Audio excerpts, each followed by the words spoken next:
Hi, I'm Darrell Castle. I'm an attorney licensed to practice law in the state of Tennessee. And on this video today, I want to talk to you about medical malpractice compensation, or how do you get compensated if you've been a victim of medical malpractice or medical negligence. Well, there are a lot of things to consider, folks.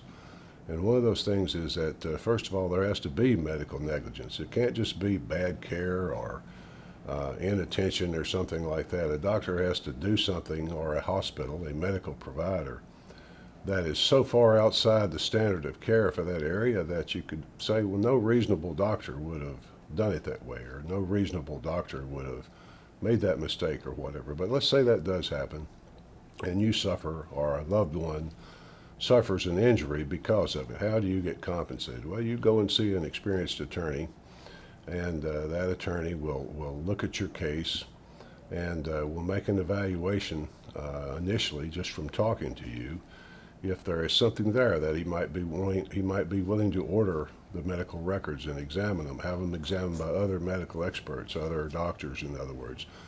And let's say that all that happens and you have a legitimate case and you win that case and compensation is awarded to you. How does that work? Well, there's compensation here in Tennessee for economic damages. That means money that you lost from your work because of this injury. Let's say that you're 45 years old and you have a job making $50,000 a year, and you are injured for life. You can't work again. You can never do that work again for the rest of your life. Well, 45 to 65 would be your presumed working life. So 20 years at $50,000 a year, you can do the math. That's the economic damages, and there's no limit on what that is in Tennessee. But there are also non-economic damages, and that's for things like pain and suffering.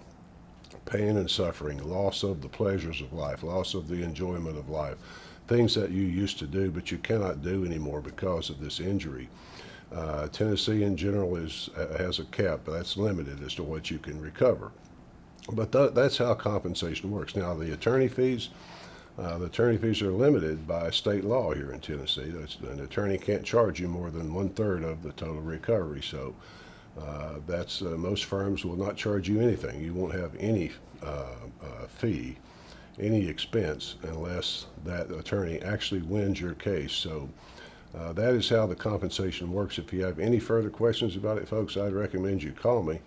I think you'll be glad you did.